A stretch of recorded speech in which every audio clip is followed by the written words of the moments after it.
Hello student, good evening. आज हम set theory का चौथा लेक्चर आपको पढ़ाएंगे, जिसमें वेन डायग्राम के बारे में बताएंगे कि वेन आरेख क्या है। फिर इसके बाद ऑपरेशन ऑफ सेट्स के बारे में बताएंगे, जिसमें आज हम यूनियन के बारे में पढ़ेंगे। इंटरसेक्शन कैसे निकालते हैं ये पढ़ेंगे। डिफरेंस, समुच्चयों का अंतर, इसके बारे में पढ़ेंगे। कंप्लीमेंट्री सेट्स, पूरक समुच्चय के बारे में पढ़ेंगे। तो सबसे पहले देखते हैं कि वेन आरेख क्या होता है। वेन आरेख की परिकल्पना 18वीं सदी में ही स्टार्ट हो गई थी, जिसको वैज्ञानिक आइलर ने वेन डायग्राम को वृत्तों के रूप में दिखाना सुनिश्चित किया था। लेकिन बाद में ही एक ब्रिटिश वैज्ञानिक आए, ब्रिटिश गणितज्ञ हैं जो जॉन वेन आए। उन्होंने इसको विस्तार रूप दिया। वेन डायग्राम को कैसे दिखाते हैं? वेन डायग्राम में एक आयत आपको नज़र आएगा, आयत बना हुआ नज़र आएगा और सर्किल बने हुए नज़र आएंगे। आयत समष्टि समुच्चय को बताता है और जो ये सर्किल हैं ये उसके उप समुच्चय होते हैं। ए, बी, सी भी हो सकता है और भी ज़्यादा हो सकते हैं, ये उसको बताते हैं। ए, बी, सी उप समुच्चय को बताते हैं। आयत चूँकि समष्टि समुच्चय को बताता है, तो समष्टि समुच्चय हम लोग पहले ही बता चुके हैं आपको लास्ट क्लास में कि समष्टि समुच्चय क्या होता है। समष्टि समुच्चय जितने भी समुच्चय होते हैं वो सारे उसी के जितने भी उपसमुच्चय होते हैं वो सब समष्टि समुच्चय के अंतर्गत आते हैं। अगर एक ऐसा समुच्चय है तो उसे हम समष्टि समुच्चय कहते हैं। जैसे अंग्रेजी वर्णमाला के सभी अक्षरों का समुच्चय, इसे हम समष्टि समुच्चय बोल सकते हैं। सभी प्राकृतिक संख्याएं, नेचुरल रियल नंबर, वास्तविक संख्याएं समष्टि समुच्चय के रूप में आएगा। खैर, यहाँ पर हम बात करते हैं मैं मुख्य रूप से वेन डायग्राम की। तो ये वेन डायग्राम है जिसमें एक आयत बना हुआ है, दो सर्किल बने हुए हैं ए और बी। यहाँ पर यू समष्टि समुच्चय को प्रदर्शित करने के लिए चिन्ह होता है, ठीक है। और यू है, ये ए बी, ये उसके उप समुच्चय होते हैं। अब हम जानेंगे operation of sets. Operation of set के अंतर्गत हम सबसे पहले पढ़ेंगे यूनियन के बारे में। यूनियन के बारे में मतलब संघ या union of sets. Union of sets. Union of sets क्या होता है?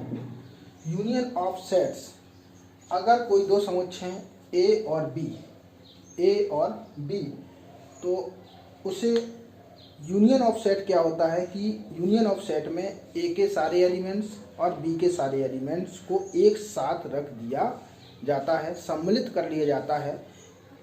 उसे हम यूनियन ऑफ सेट्स कहते हैं। जो भी एलिमेंट्स, जो भी अवयव रिपीट करते हैं उनको एक ही बार रखते हैं।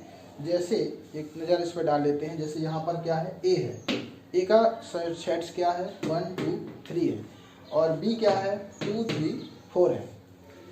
अगर मुझे इसका ए यूनियन बी निकालना होगा तो हम क्या करेंगे? ए के सारे अवयव लिख लेंगे, 1 2 3 लिख लिए, और बी के भी सभी अवयव लिख लेंगे। 2 3 पहले भी आ चुका है तो अब लिखने की ज़रूरत नहीं है। कौन सा बचा? 4, तो 4 को लिख देंगे। तो ये क्या हो जाएगा? A union B. मतलब ए यूनियन बी में ए के सभी अवयव और बी के सभी अवयव, ठीक है। इसको अगर हम मैथमेटिकली दर्शाएं ए यूनियन बी को, तो हम लिखेंगे एक्स सच दैट एक्स इस प्रकार है कि एक्स बिलोंग्स टू ए, ये सारे एक्स के सभी अवयव ए से हों, या एक्स बिलोंग्स टू बी या बी से हों, ठीक है। तो ये उसको हम मैथमेटिकली दर्शाते हैं ए यूनियन बी को। अगर वेन डायग्राम की बात करें तो वेन डायग्राम में क्योंकि हमें ए और बी के सभी अवयवों को शामिल करना है, चाहे वो ए में हो या बी में हो, ए में हो या बी में हो, इसी को मैथमेटिकली भी दर्शाया गया कि x such that x belongs to A या x belongs to B. A में हो या बी में हो, सारे एलिमेंट को एक साथ लिखना है, ए में हो चाहे बी में हो। तो चूँकि वेन डायग्राम में क्या होगा, अभी चूंकि हमें सारे अवयव दर्शाने हैं तो हमें क्या होगा, इसको हम डाल कर देते हैं, रेखांकित कर देते हैं ए यूनियन बी। जो ये रेखांकित भाग है ये ए यूनियन बी को दर्शाता है, इसे हम बोलेंगे ए यूनियन बी, ए के सभी अवयव और बी के सभी अवयव। अगर बात इसकी बात कर रहे थे कि इसको वेन डायग्राम में अगर मुझे दर्शाना होता तो किस तरीके से दर्शाते, जैसे ए ये हो गया और ये बी हो गया, ए और बी। इतना जो भाग दिख रहा है आपको, ये बीच का हिस्सा चांद के आकार का है, कॉमन है, जो दोनों में कॉमन है। तो यहाँ पर वो हम एलिमेंट रखेंगे जो ए और बी दोनों में कॉमन है। यहाँ पे एक नज़र डाल लेते हैं, यहाँ 2 और 3 है और इसमें भी 2 और 3 है। तो 2 और 3 ये बिल्कुल कॉमन पार्ट में आएगा। और ए में जो शेष अवयव बचा हुआ है, कितना बचा हुआ, 1 बचा हुआ है, 2 3 आ ही चुका है। बी में क्या बचा हुआ है, 4 बचा हुआ है, तो 4 में आ जाएगा। तो वेन डायग्राम को इस तरीके से दर्शा देते हैं। अब इसकी प्रॉपर्टी क्या होती है, यूनियन की प्रॉपर्टी क्या होती है, प्रॉपर्टी पे भी नज़र डाल लेते हैं। इसकी प्रॉपर्टी सबसे पहले अगर हम ए यूनियन ए लेते हैं तो भी इसका मान क्या आता है, ए ही आता है। ठीक है, ए यूनियन ए लेते हैं तो इसका वैल्यू भी ए आता है, पहली प्रॉपर्टी। दूसरी प्रॉपर्टी है ए यूनियन बी लेते हैं, ए यूनियन बी हो तो ये बी यूनियन ए के बराबर होता है। ए यूनियन बी लेते हैं तो ये बी यूनियन ए के बराबर होता है। इसे हम क्या बोलते हैं, क्रम विनिमय नियम, मतलब क्रम विनिमय नियम का पालन करता है संघ। तीसरी बात करते हैं A union B union C बराबर A union B union C, क्रम से लिखे हुए ए बी सी। इसको हम बोलते हैं साहचर्य नियम, साहचर्य नियम के नाम से जानते हैं, ये साहचर्य नियम है। चौथी प्रॉपर्टी होती है अगर हम ए का यूनियन किसके साथ लें, फाई क्या होता है, रिक्त समुच्चय। रिक्त के समुच्चय के साथ भी अगर इसका यूनियन हम लेंगे तो भी हमारा वैल्यू कितना आएगा, ए आएगा, स्वयं वही समुच्चय आएगा जो लिखा हुआ है। ठीक है, ये इसकी प्रॉपर्टी है यूनियन की। ठीक है, आप यूनियन निकालना सीख गए हैं।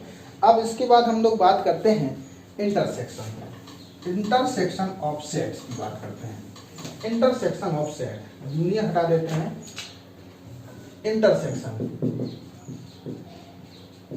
इंटरसेक्शन ऑफ सेट, या इसको बोलते हैं सर्वनिष्ठ सम्मिलन, सर्वनिष्ठ। ठीक है, इंटरसेक्शन में क्या होता है, जैसे कोई एक सेट दिया है, ए का वैल्यू दिया है 1 2 3 और बी दिया है सेट 3 4 5।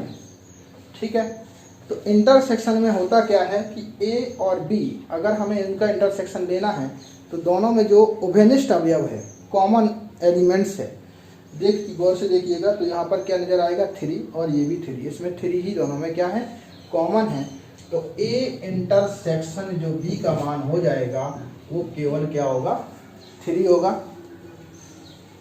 होगा। इसको वेन डायग्राम से दिखाते हैं। वेन डायग्राम से कैसे दिखाते हैं, जैसे ये वेन डायग्राम है, ये हमने आयत बनाया और दो हमारे पास चूंकि सेट्स हैं ए और बी, तो ये जो पार्ट है, ये चांद के आकार का जो पार्ट है, ये इंटरसेक्शन को दर्शाता है, इंटरसेक्शन को दर्शाता है। ये चांद जैसा जो पार्ट है ये इंटरसेक्शन को दर्शाता है। तो ये ए यूनियन भी इंटरसेक्शन भी हो गया। अगर इसे हम मैथमेटिकली लिखें, देखो ये मैथमेटिकली लिखना भी आपको जानना जरूरी है, क्योंकि आगे बहुत से ऐसे सवाल होंगे जहां पर हमें इस सिंबल को मैथमेटिकली ही रिप्रेजेंट करना होगा, तो वहां पर प्रॉब्लम हो जाएगी। इसलिए समझते चलिएगा कि ए इंटरसेक्शन बी का मतलब क्या होता है। ए इंटरसेक्शन बी अगर मैं ये लिखता हूँ, इसका मतलब होता है एक्स सच दैट, ये जो 2 पॉइंट लगाए हैं ये सच दैट का है, x such that x belongs to A तथा एक्स बिलोंग्स टू बी। मतलब हमें ऐसे अवयव लेना है जो ए में भी हो और बी में भी हो। ये मैथमेटिकली है। यहाँ पर तथा शब्द का प्रयोग किया गया है और यूनियन में हमने या शब्द का प्रयोग किया था, यूनियन में या शब्द का प्रयोग किया था और यहाँ पर तथा शब्द का प्रयोग किया है और शब्द का प्रयोग किया है। एंड AND एंड शब्द का प्रयोग किया है। ये इंटरसेक्शन हो गया, इंटरसेक्शन ऑफ सबनेस्ट। इनकी भी प्रॉपर्टी होती है, ये भी अगर हम A इंटरसेक्शन A लें तो स्वयं वही समुच्चय प्राप्त होता है। स्वयं के साथ स्वयं का अगर कोई A लिखा है 1 2 3 और मैं A के साथ इंटरसेक्शन ले रहा हूँ तो दोनों के ओबिनेस्ट अवयव कौन से हो जाएंगे, 1 2 3 हो जाएगा। तो वही सेट प्राप्त हो जाएगा जो यहाँ पर लिखा गया है, A ही प्राप्त हो जाएगा। दूसरी बात करते हैं, A इंटरसेक्शन फाई लेंगे। फाई में क्या होगा, प्रत्येक समुच्चय में एक ऐसा अवयव रहता है, फाई रहता है, तो फाई के साथ इंटरसेक्शन लेंगे तो फाई आएगा। ठीक है, क्योंकि ये रिक्त समुच्चय और इसमें एलिमेंट है, तो चूंकि रिक्त समुच्चय के साथ इंटरसेक्शन लेंगे तो रिक्त समुच्चय आएगा और कुछ अवयव मैच ही नहीं करेंगे, इसलिए रिक्त समुच्चय का प्रयोग करेंगे फाई का। और तीसरी property, first second third A intersection B का मान B इंटरसेक्शन A के बराबर होगा, अर्थात इंटरसेक्शन ऑफ सेट्स भी क्रम-विनिमय नियम का पालन करता है, शाइचर नियम का भी पालन करता है, क्रम-विनिमय नियम का भी पालन करता है। अब हम नेक्स्ट बात करते हैं समुच्चयों का अंतर। समुच्चयों का अंतर, difference of set, difference of sets. A minus B को हम डिफरेंस ऑफ सेट बोलते हैं। इसका मतलब ये होता है कि यदि दो सेट A और B हैं तो A से वे सभी अवयव अलग कर दिए जाएंगे जो B में हैं। A से वे सभी अवयव अलग कर देंगे जो B में हैं। ठीक है, उसे हम डिफरेंस ऑफ सेट्स बोलते हैं। जैसे A का वैल्यू हो 1 2 3 4 और B का वैल्यू हो 4 3 4 5 6। A का वैल्यू है 1 2 3 4 और B का वैल्यू है 3 4 5 6। हम क्या करेंगे, इसमें से A से वे सभी अवयव अलग कर देंगे जो B में हैं। A से वो अवयव अलग करेंगे जो B में हैं। तो भाई देख लीजिएगा, A में ऐसे कौन से अवयव हैं जो B में हैं, 3 और 4। A के वो अवयव जो B में भी हैं वो 3 और 4 हैं, इसलिए 3 और 4 ही इससे अलग होगा और इससे प्राप्त होगा हमें 1,2। अब इसको हम लोग मैथमेटिकली भी देख लेते हैं।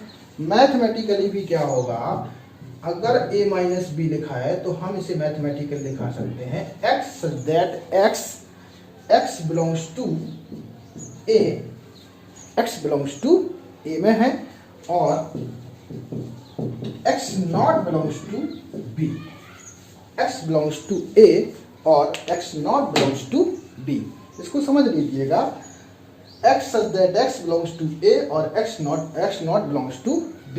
मतलब जो डिफरेंस आया है वो A में तो है, जैसे 1 2 आया वो A में तो है, लेकिन कहाँ नहीं है, B में नहीं है। ये 1 और 2 किस में नहीं है, B में नहीं है। जो भी डिफरेंस आया है वो A में तो है लेकिन B में नहीं है। ये मैथमेटिकली है। वेन आरेख को भी देख लेते हैं। वेन आरेख से भी इसको हम अच्छे से समझ सकते हैं। ये A है और ये B है, समझते हैं, ये A और ये B। तो हमें क्या करना है, A से वो हिस्सा अलग कर देना है जो B में है। तो ये इंटरसेक्शन वाला जो पार्ट है ये B में सम्मिलित है, इसलिए हम इसे अलग कर देंगे तो हमारे पास क्या बचेगा, ये वाला पार्ट बचेगा जो मैंने रेखांकित कर दिया है। ये पार्ट बचेगा, ये दर्शाता है A माइनस B, मतलब डिफरेंस ऑफ सेट्स को दर्शाता है A माइनस B। इस प्रकार से हम डिफरेंस ऑफ सेट्स, समुच्चयों का अंतर पता कर सकते हैं। आपको ये बात याद रखनी है, मैथमेटिकली याद रखनी है और वेन डायग्राम को भी याद रखना है। नेक्स्ट बात करते हैं कंप्लीमेंट्री ऑफ सेट्स। पूरक समुच्चय क्या होता है, कंप्लीमेंट्री ऑफ सेट, पूरक समुच्चय। पूरक समुच्चय क्या होता है, इसको हम पूरक समुच्चय को A की पावर डैश या A की पावर C लिख करके दर्शाते हैं। अगर हमें ये वेन डायग्राम से इसको समझेंगे, ये यूनियन है, ये ए है, ठीक है। तो अगर मुझे इस ए का कंप्लीमेंट्री निकालना होगा तो यू में से मुझे ए को हटाना होगा। तो जो हिस्सा बचेगा आपका ये जो पार्ट बचेगा, ये हिस्सा, ये बताएगा, इसने पार्ट को हम क्या बोलेंगे, ए डैश बोलेंगे, कंप्लीमेंट्री ऑफ सेट्स बोलेंगे। अर्थात ए डैश कैसे निकलता है, यू में से ए को घटा देते हैं, समष्टि समुच्चय में से ए को सब्ट्रैक्ट कर देते हैं, तो कंप्लीमेंट्री ऑफ सेट्स फाइंड हो जाता है। कंप्लीमेंट्री ऑफ सेट फाइंड हो जाता है। एक बात और समझ लीजिएगा, जैसे ए का वैल्यू दिया है 1 2 3 4 5 और यू दिया है 1 2 3 4 5 और ए का वैल्यू दिया है 1 2 5। समझते जाना, 1 2 5 मुझे क्या निकालना है, ए डैश निकालना है, कंप्लीमेंट्री ऑफ सेट्स फाइंड करना है। तो हम क्या करेंगे, यू में से ए को घटा देंगे। तो अब घटाना तो आप समझ ही चुके हैं। तो यू से वो सभी अवयव घटाएंगे जो ए में है, यू से वो सारे एलिमेंट अलग कर देंगे जो ए में है। यहाँ 1 और 2 5, 1 2 5 ये हम यू से अलग कर देंगे क्योंकि ए में भी है। तो क्या बचेगा हमारे पास, 3 बचेगा। 1 2 अलग हो गया, 5 अलग हो गया, 3 और 4 बचेगा। तो 3 और 4 का जो सेट्स प्राप्त हुआ है, ये एक्चुअली में क्या है, कंप्लीमेंट्री ऑफ सेट्स है। इसे कंप्लीमेंट्री ऑफ सेट्स कहते हैं। क्वेश्चन और भी प्रकार के आ जाते हैं, जैसे एक और समझ लीजिएगा कंप्लीमेंट्री ऑफ सेट्स का। जैसे मैंने कहा क्यू क्या है, इस प्रकार एक्स सच दैट एक्स परमेय संख्या है। क्या है, परमेय संख्याओं का समुच्चय है। और आपसे मैंने क्या पूछा है, क्यू डैश पूछा है। तो एक समझने की बात होती है कि परमेय संख्याएं ये जो किसका उपसमुच्चय होती है, वास्तविक संख्याओं का। जो रियल नंबर्स होते हैं, वास्तविक संख्या होती है, वो परमेय और अपरमेय परमेय तथा अपरमेय संख्याओं का एक समुच्चय होता है। दोनों को एक साथ मिला दिया जाए और मुझे अगर क्यू डैश निकालना हो तो ये क्या बचेगा, परमेय अगर संख्या वास्तविक संख्याओं से निकल गई, रियल नंबर से निकल गई, यहाँ पर जो रियल नंबर होगा वो आपका यू का काम करेगा, समष्टि समुच्चय का काम करेगा। तो यहाँ पर क्या बचेगा, सिर्फ अपरमेय संख्या, ये अपरमेय संख्याओं का समुच्चय बचेगा। तो ये अपरमेय संख्या है, ठीक है। तो आपने एक पॉइंट और समझ लीजिएगा, De Morgan theorem. De Morgan theorem में सिर्फ आर्टिकल याद रख लेना, डी मॉर्गन प्रमेय।